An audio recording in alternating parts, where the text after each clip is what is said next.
This is your ultimate stop for everything sports. The Golden State Media Concepts Sports Podcast. Should I say more? From the NFL, MLB, the NBA to MMA, it's all in here. The Golden State Media Concepts Sports Podcast. Listen now.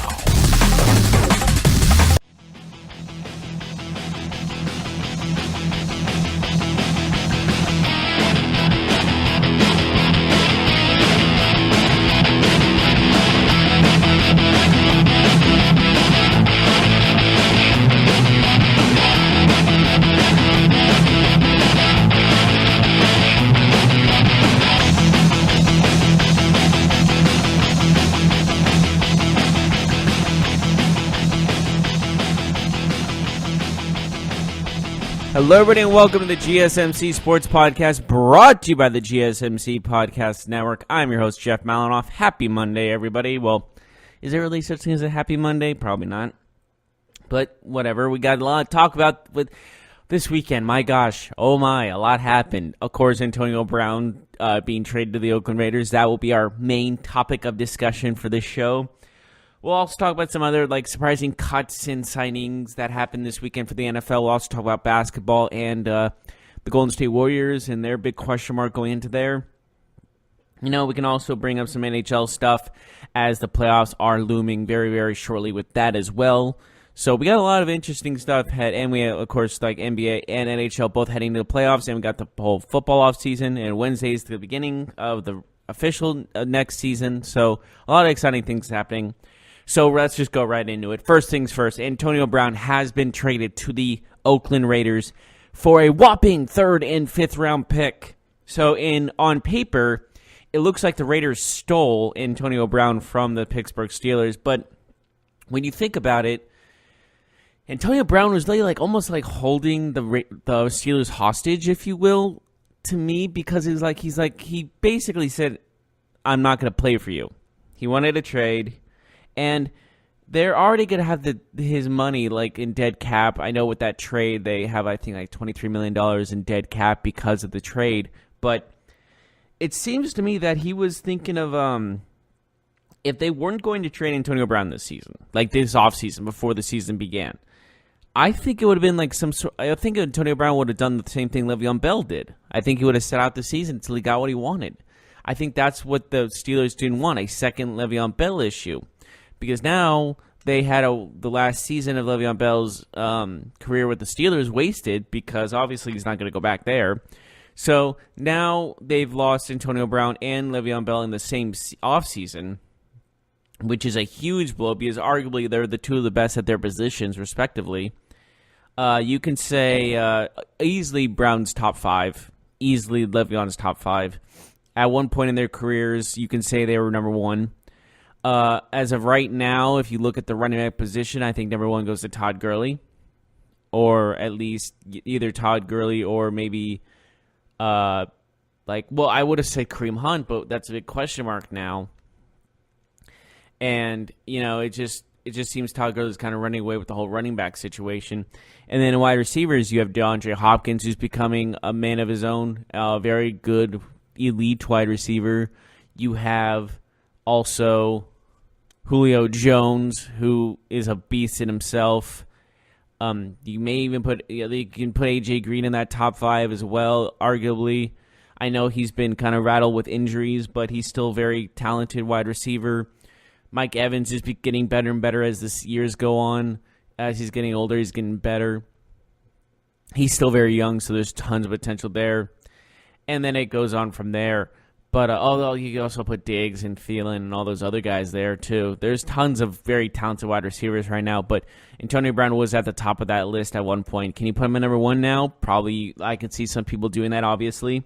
But if you put DeAndre Hopkins at number 1, I don't think people would be upset. I don't think people would be like, that's ridiculous. I think that's a logical assumption or a logical opinion based on how talented he is. And then you can also say Julio Jones is at that level at number 1, which I don't think anyone would argue. But you could also argue he was limited in his touchdown passes early in the season to middle, late season. He was getting some touchdown grabs. But regardless, he's still a top 3 receiver in the NFL. If you have to put a top 3, my top 3 receivers are definitely Hopkins, Brown, and Jones. So definitely losing a guy like that and losing a guy like Bell for the Pittsburgh Steelers. It's looking dim, honestly, for the Steelers this season. They didn't make the playoffs this year. I think we talked about this. They've never really missed the playoffs back-to-back years before in the past. But, it might be that time. It might happen. I honestly see it as a very real possibility. And losing 2 elite players like that is probably the worst case scenario that could have happened. Obviously, everything was looking downhill. But who do you blame in this? Do you blame the 2 guys that left, or do you blame the guy that's staying in Ben Roethlisberger? Because when you're looking at it, your trio you had, Bell, Brown, and Roethlisberger, you had one of the best trios in the NFL. Something that should have been dominant for many, many years. In theory, of course. Because of how talented each 3 players are and how good they've all done together, if they just let some egos aside, they could have done something great. And then you're looking at, was this all Ben Roethlisberger? Is this because he's kind of, how do I explain this without being slandering? I'm more of saying along the lines of, I think he has some sort of superiority complex, because Ben Roethlisberger has said in the past he has earned the right to criticize players in the media, which no one ever has that right, in my opinion. You should never criticize those players in the media. You should criticize them to their face in the locker room, in a privacy type of thing, so you can work it out as a team, not go behind their backs in the media so everyone else hears about it. So with him saying that and him just saying everyone to follow him and he's the leader of the team, but yet he has shown no leadership off the field with his antics and his multiple charges that women filed against him and his trouble with not paying bar tabs and just being what people say off the field, he's just a jerk. This is other people's opinions on him. It just feels like he's not a leader in my mind. So with that being said, that could also be the key reason these 2 wanted out of Pittsburgh. Well, I know the reason Bell wanted out of Pittsburgh is because of money. I think that was probably the big thing there. But with that being said, I think based off the other things that have happened, it's also with Antonio Brown, and he probably was going to get money. He was already getting paid. He was still under contract. It wasn't an extension type year. But with this happening, I think Ben Roethlisberger is one of the key reasons that Antonio Brown wanted out. It just seemed that they weren't fit together, and he has said his piece about Ben Roethlisberger. And he's not the only one that said negative things about Ben Roethlisberger. Ben Roethlisberger has rubbed a lot of guys the wrong way on his team. Even some legendary players like Hines Ward has had trouble with him. And my question is this a sign of maybe Ben Roethlisberger is not who we say he is? Everyone says, oh, he's one of the best quarterbacks in the game. Yes, he's talented, absolutely. But he's a cancer, is he not? I think legitimately, he's one of the guys that is the reason why so many guys leave. Look at this. It's just absurd that you lose Antonio Brown and you lose Le'Veon Bell. And you lose Antonio Brown for pennies on the dollar. A 3rd and a 5th round pick, that's nothing. Those are, they could end up being amazing picks, but they're not very, what's the word I'm looking for? They're not very, how do I explain this? They're not attractive in the market for trading. You're not saying when the 3rd round pick is open for business, you're oh, everyone's going to go after that. No, that's not true at all. They're going to be all right, that's like a bottom tier trade option just to add on to a trade. You know what I mean? It just feels like more along the lines of just adding on to a draft or adding on to a trade. Like, I'll trade you for a first-round pick for him. Add a third-round pick, and you got a deal. You know what I mean? It just feels like it's just one of the things you just add last second, and they're like, okay, fine, deal at the end of it. So, with that being said, with the trade happening, Antonio Brown, honestly, there's got to be a guy to blame for this and how this all went down. And honestly, I just think that's Ben Roethlisberger. I think Ben Roethlisberger is to blame in the long run, and I'll stand by that fact, to be completely honest with you. That's just my personal opinion with that. But Antonio Brown gets what he wants. He wanted about 18 to 20 million per year contract, adding on to his current contract, like to get a little bit of an extension going. And boy, oh boy, did he get what he wanted. Per NFL Network source, it is being reported that he will receive a reworked contract that covers 3 years and pays $50.1 million with a maximum value of $54.1 million in incentives, with 30.1 of it guaranteed. First of all, I don't know why I went to 0.1. I don't know why the 0.1 was such a crucial thing. But sure, I mean, if you wanted to add 0.1, be my guest. So he gets his $50 million contract. I believe that is the highest wide receiver's ever gotten. And $30 million guaranteed is also, that's over half of his pay.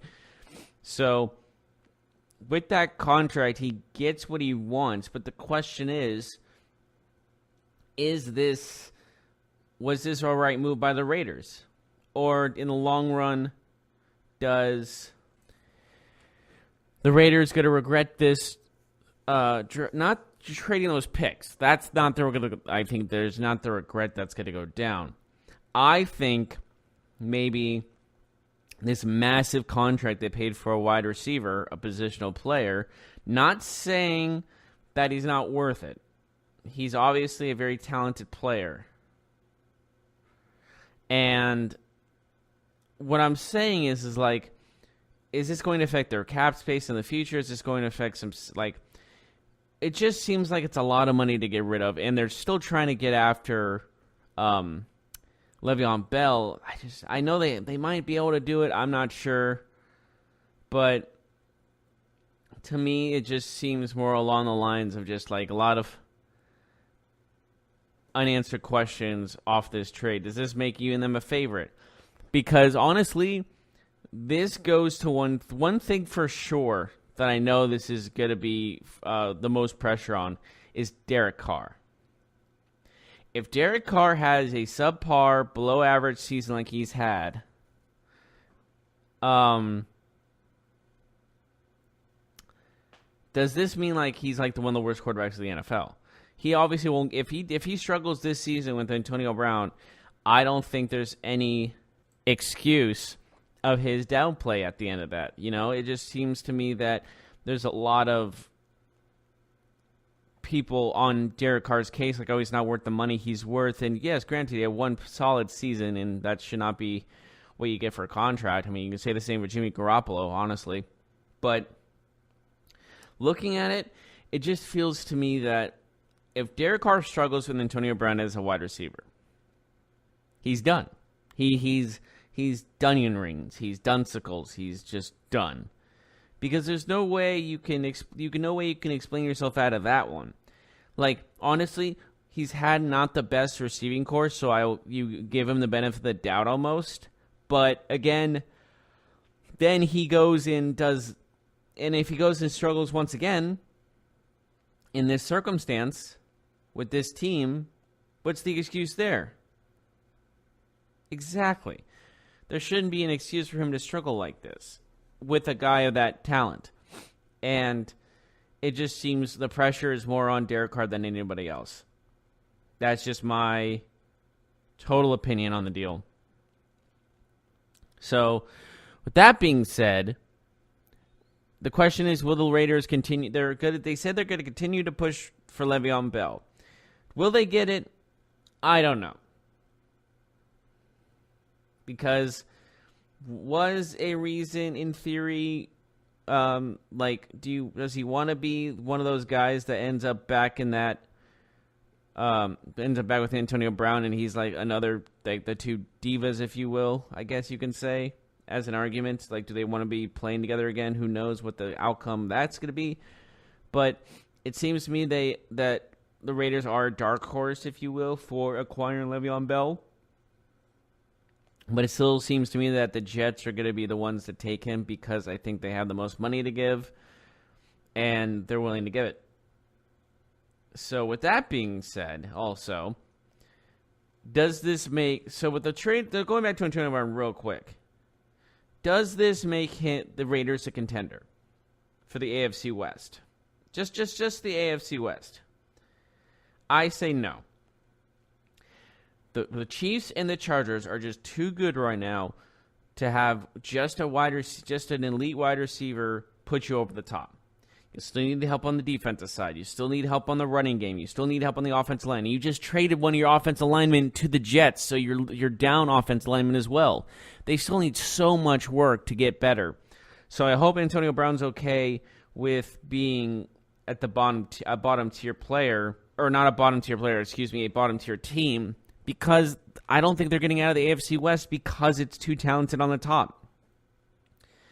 And with that being said, you also are looking at the facts of, like, will Antonio Brown... Like, Antonio Brown's not really the guy that you can see handling losing very well, obviously. But then I think, honestly, the money's going to help, obviously. But I don't know. We'll see how he reacts when the Raiders don't make the playoffs. That's my prediction, at least. Because I can honestly see them not making the playoffs. I don't see a big opportunity. Maybe not opportunity. I just don't see it as a logical reasoning for that to happen because of the fact how talented the AFC West is, how good the Chiefs are, how good the Chargers are. And I'm not saying how good the Broncos are. I mean, Joe Flacco might be better than Case Keenum, of course. I mean, and they have Philip Lindsay. The AFC West is strong. So it's going to be harder than they think. Antonio Brown's not going to be like saying, oh, Super Bowl, like they have to do so much more than just that. So with that being said, we'll take a short break. When we come back, we'll do a little bit of NBA talk and then go back into football talk at the third segment. But we got to talk a little bit about the NBA and questions about the Warriors, of course. But before I actually end this segment, we'll just do a brief talk about the NHL for the moment, because it just feels like it's the right thing to talk about. As we have our first team to make the playoffs in the Tampa Bay Lightning. No surprise there because they are miles ahead of everyone. They have 108 points at the moment compared to their second place Atlantic Division rivals, the Bruins, with 93. So they got in the playoffs. The only team that's in the playoffs so far that's clinched a spot is the Lightning. So obviously they're going to be the President's Trophy winner, the best team in the regular season. But there is a little bit of a President's Trophy curse because I don't really recall the last time a President's Trophy winner won the Stanley Cup. The last time it actually happened was in the 2012-2013 season when the Chicago Blackhawks won the Stanley Cup. So with that being said, and that year they had only 77 points. Oh, it was a shortened season, I believe. Due to there was probably a lockout back then, right? Yeah, it delayed from its original due date to a lockout, so that's why they only had 77 points. Okay, that makes more sense. Okay, so with that being said, and then before the 2012 season when the Chicago Blackhawks won the Cup, it was 07-08 when Detroit won the Cup, being the President's Trophy winner. But since the President's Trophy's winner's inception in 1985, 8 times has the winner been a Stanley Cup champion. And after the Blackhawks won it, the team has not made it to the Stanley Cup since. The closest the President's Trophy team has made it since 2013 is the conference finals, and that was the Rangers in 2014.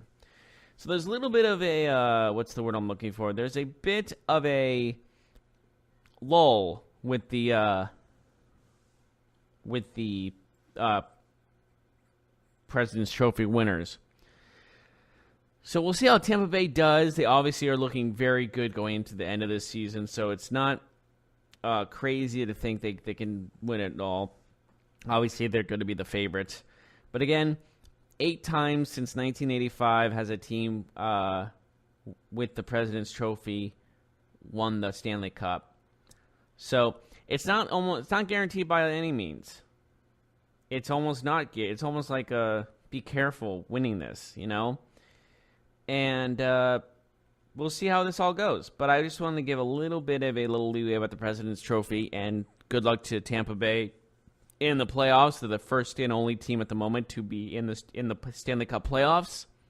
Pretty early too, so all things considered. But we're gonna take that short break. Now when we come back, we'll talk about the NBA and the Warriors ? After their loss last night. We'll get right on that when we return.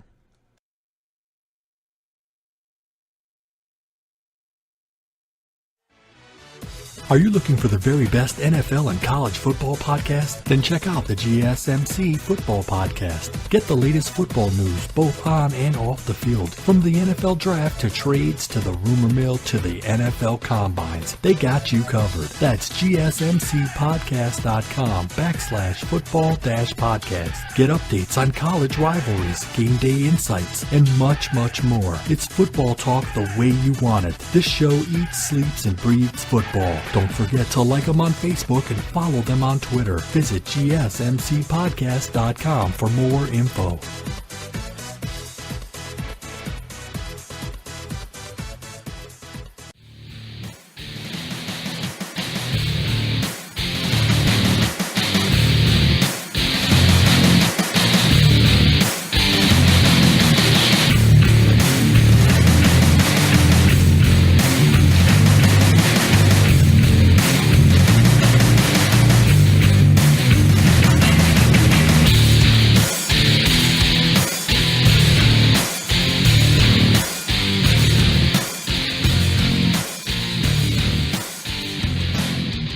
Welcome back, everyone, to the GSMC Sports Podcast. Just finished talking about the Antonio Brown Raiders situation, as well as Le'Veon Bell, where his future lies.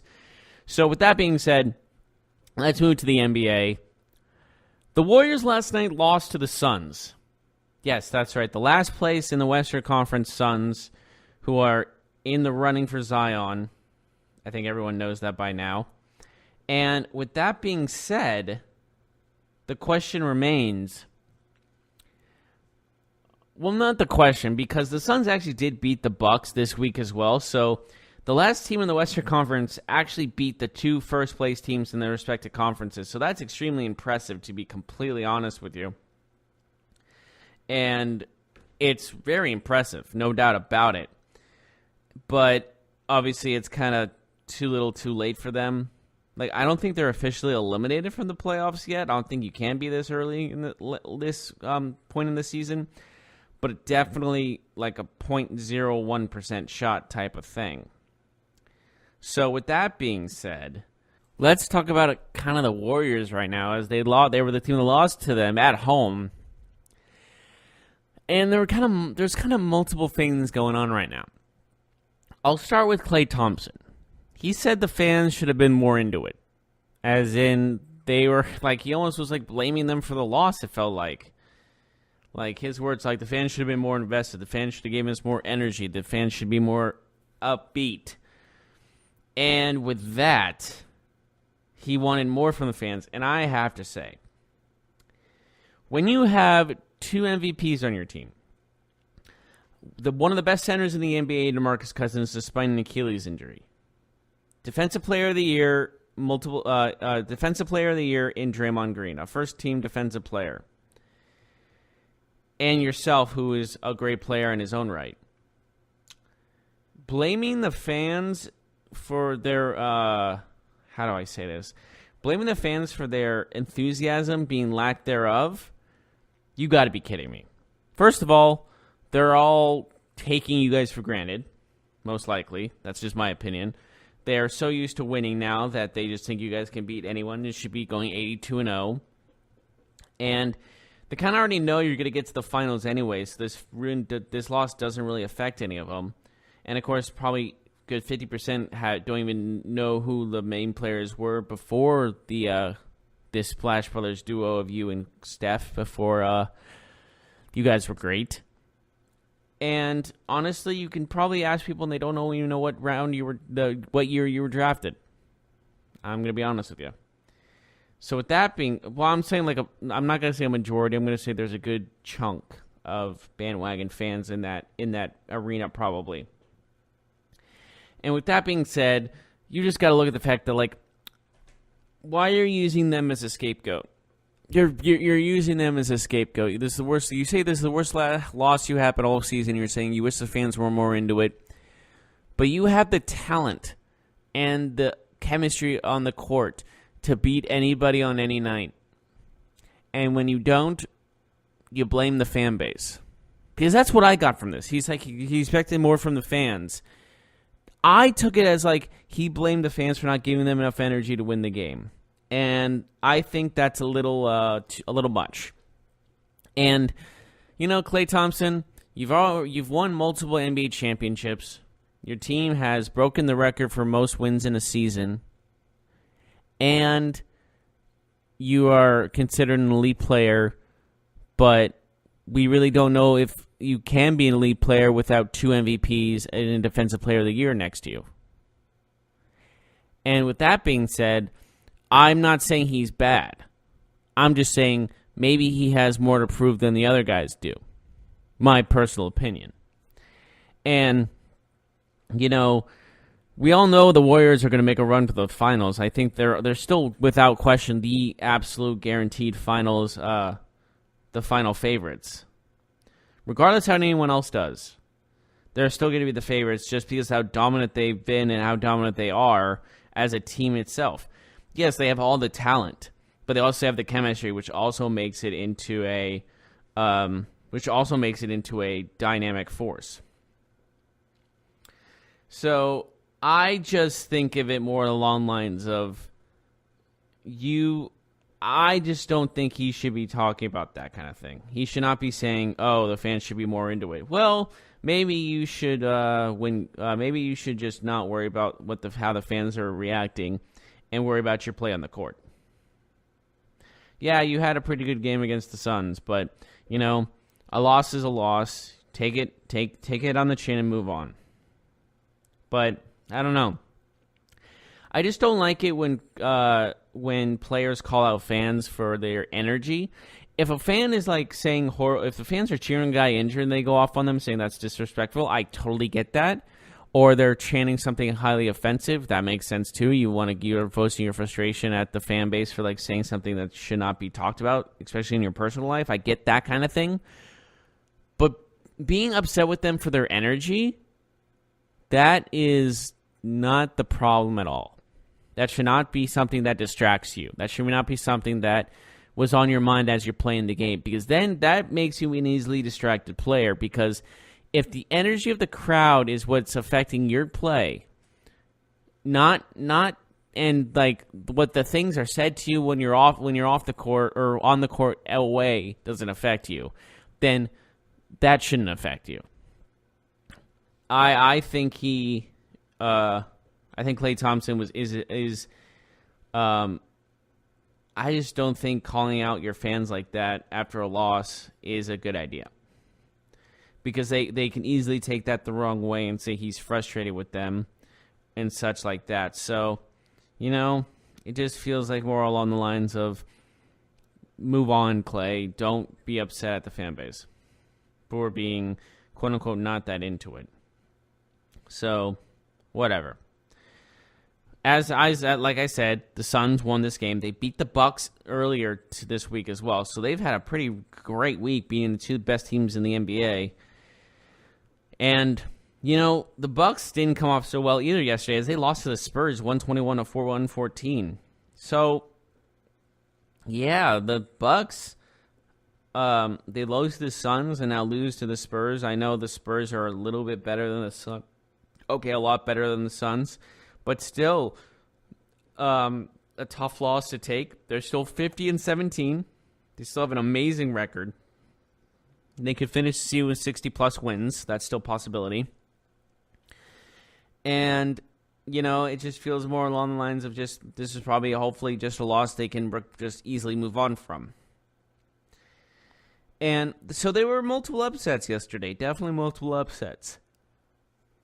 One of the major concerns, though, was the Mavericks, as they lost to the Rockets by 1 point. It was a game-saving block by CP3, a great play into it. But the real story is Luka Doncic, as he neared a triple-double, 19, 15, and 9, but apparently he hurt his knee pop, quote-unquote pop. So with that being said, that is a serious worry.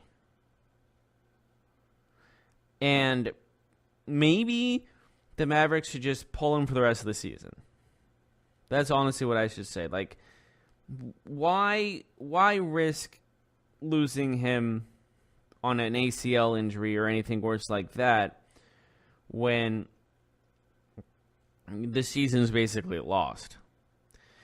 Because Luka Doncic, quote, felt, like I said, he felt a pop in his knee when he suffered the loss. He was going for an uncontested rebound, and he just felt a pop in his knee. That's usually never the best sign. So this is a little bit troubling. He's dealing with his knee injury. He's getting it evaluated, I believe. So, have him out for a couple of weeks at least. Have him out for a couple of games. Don't rush him back into the fray, because who knows what's going to be the outcome of that.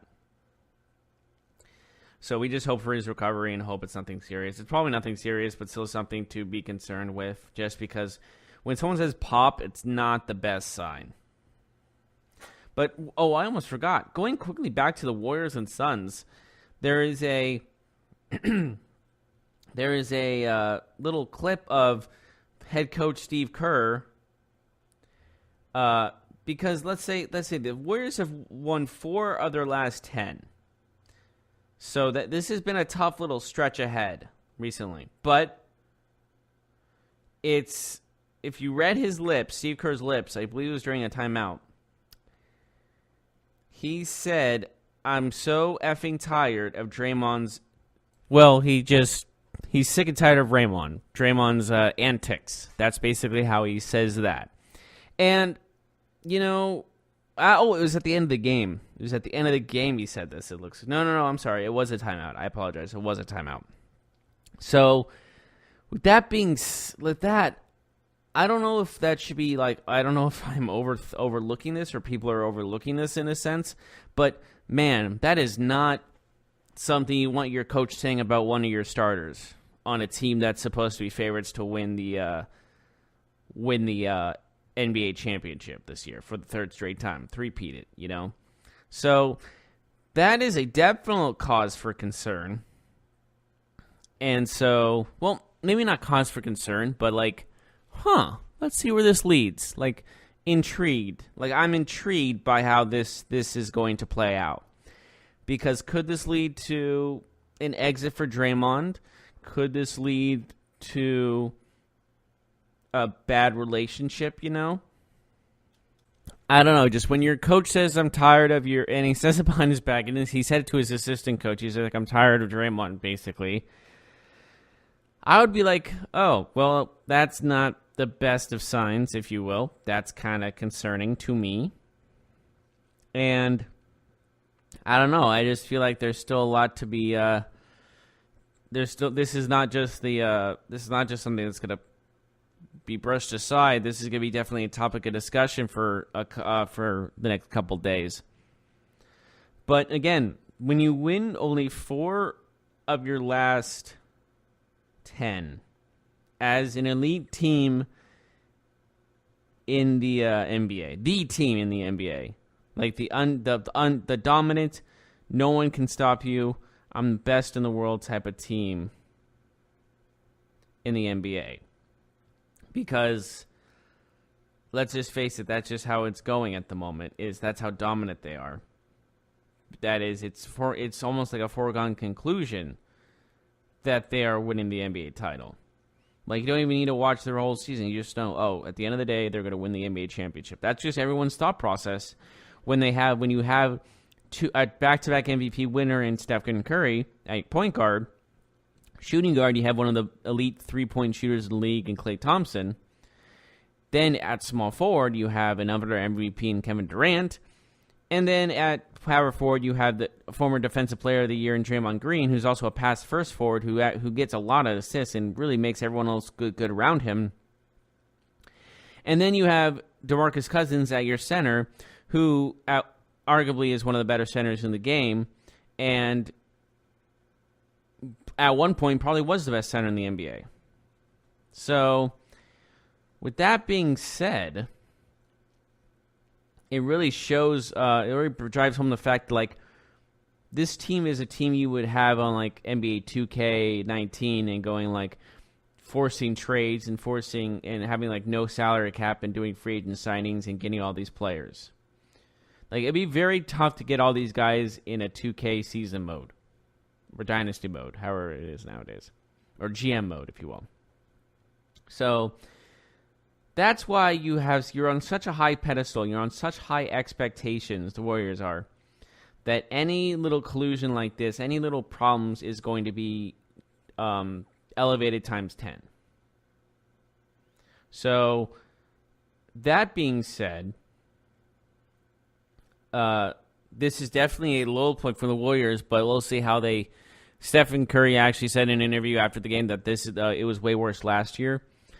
Well, I mean, last year they were second in their conference behind the Rockets, and they still won the finals. So it's not like, obviously this is a better situation because they're first. They're first in their conference, and also drives home the fact that, well, they are a few games ahead of the Nuggets, and they did beat the Nuggets pretty soundly. So they kind of have that momentum the momentum of a dominant team in the NBA when you beat the second place team by a ton. I know they still lost to the Suns, but it's still the Warriors, so it's not a big concern if you're the Warriors, obviously. But with that being said, I keep saying that word, that being said. I gotta stop doing that. But with that, I almost did it again. Wow.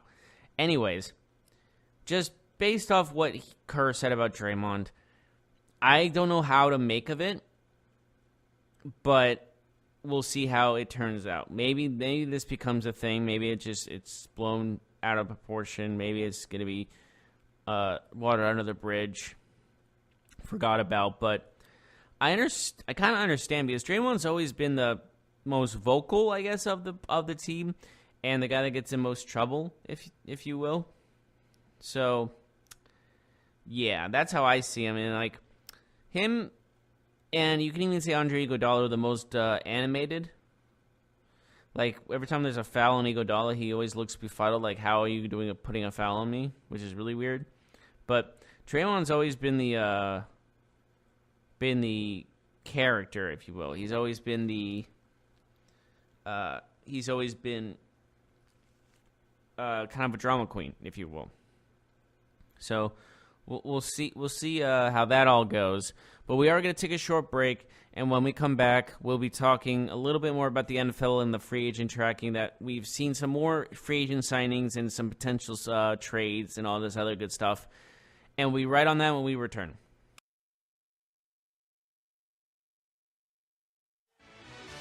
Check out the show that's built on the MMA. From the UFC to extreme cage fighting, they got the fights covered. Check out the GSMC MMA podcast. Get the latest news on past or upcoming fights. Join us as we talk to and about some of the biggest names in the MMA, past, present, and future. When it's the fight game, there's just one show to check out. GSMCpodcast.com/MMA-podcast. Don't forget to like them on Facebook and follow them on Twitter. Visit GSMCpodcast.com for more info.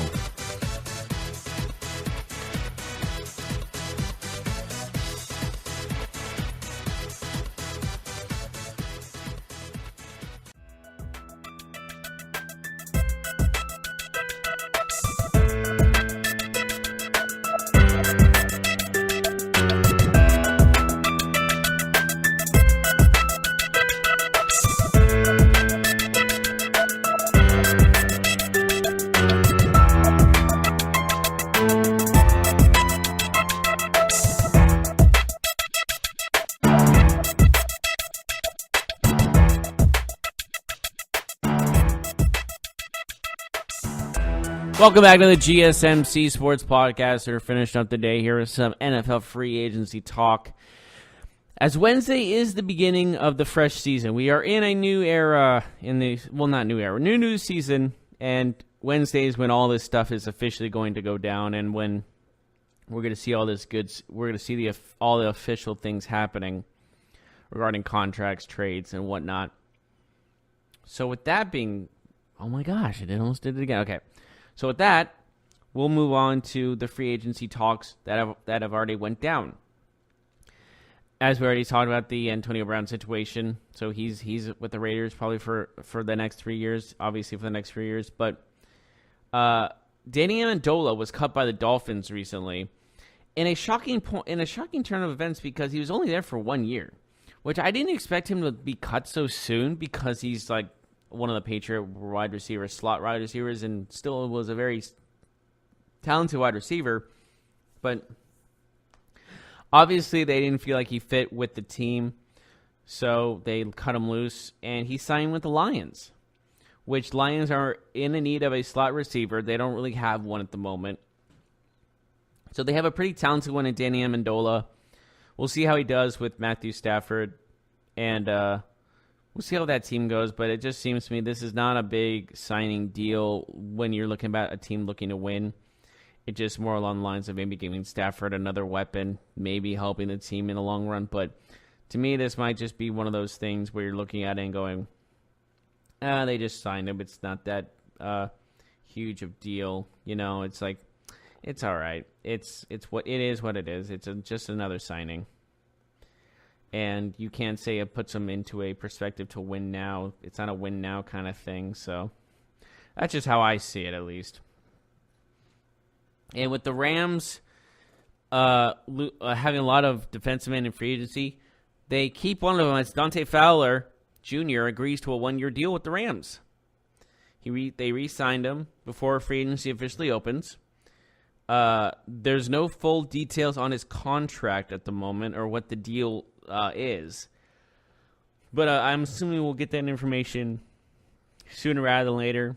Maybe I don't think it's going to be that big. Obviously, it's a 1-year deal, so it's not that big of a contract. But I think it's smart to keep some of your key defensive players. I know he didn't have the best. He hasn't had the best of like unbelievable seasons or anything of that nature. But it's always good to keep guys of his talent on your squad, and just keep them. Maybe it's just a morality move also because he's probably he's a key figure in the defensive scheme. So we'll see how that all turns out. They're still trying to get back to the Super Bowl and actually win the Super Bowl. So, and with the performance of that defense only allowing 1 rushing touchdown, let's face it, the Rams defense did its job in the Super Bowl.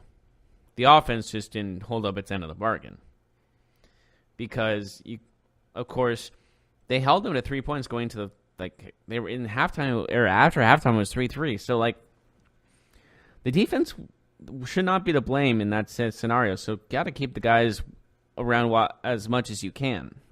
Obviously, it looks like Ndamukong Suh is good as gone.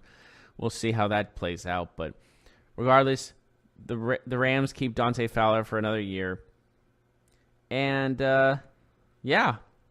that's probably one of the bigger signings at the moment because of the fact that, he's one of the well-known guys on the team, So, with that, with his signing and Danny Amendola's signing, there's also some trade rumors going around. One more free agency signing that maybe should be talked about.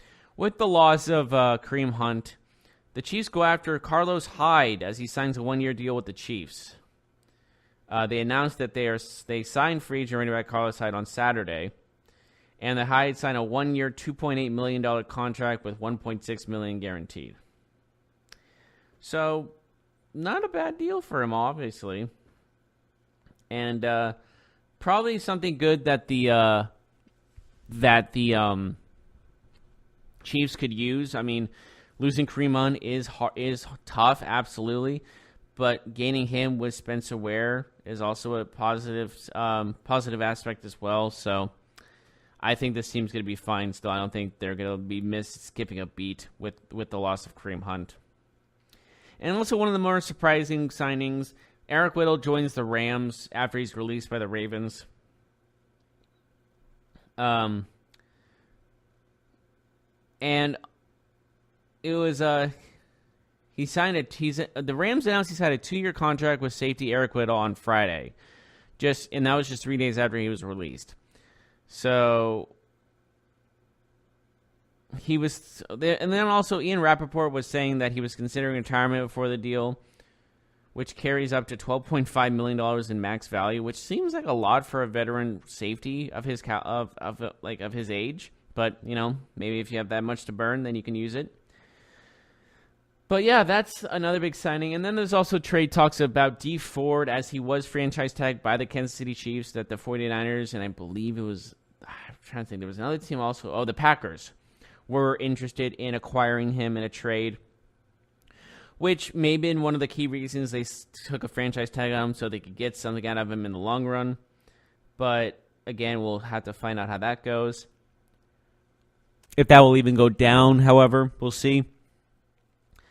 And then there's also just like the 49ers just seem to be in a lot of, every time there's been a player up for trading, it seems like the 49ers are one of the teams. So they're being one of the most aggressive teams. Maybe it'll work out for them in the long run. But it seems that with the mock drafts, it seems like they're going to get Nick Bosa, though. One of the most talented edge rushers, the number one edge rusher in the draft by rankings. And he was supposed to be the number one overall pick, but it looks like Kyler Murray took that from him. Well, maybe took from him is a strong word. Maybe it just seems like the Cardinals want a better quarterback than Josh Rosen. It looks like Josh Rosen's going to get shopped. I'm not sure if he's actually going to go get traded. That's maybe not so true. I'm not sure what he's going to get traded for, but it seems to me that there should be it should be one of those things where you don't really know what the outcome is going to be in the long run with this whole situation. But with that being said, that should be our show for the day. Thank you so much for joining me. And we'll go into tomorrow for the sports podcast again. But also we're doing our football and basketball podcast today as well if you want to check those out. But as always, I'm Jeff Malinoff, and I'll see you next time. You've been listening to the Golden State Media Concepts Sports Podcast, part of the Golden State Media Concepts Podcast Network. You can find this show and others like it at www.gsmcpodcast.com. Download our podcast on iTunes, Stitcher, SoundCloud, and Google Play. Just type in GSMC to find all the shows from the Golden State Media Concepts Podcast Network, from movies to music, from sports to entertainment, and even weird news. You can also follow us on Twitter and on Facebook. Thank you, and we hope you have enjoyed today's program.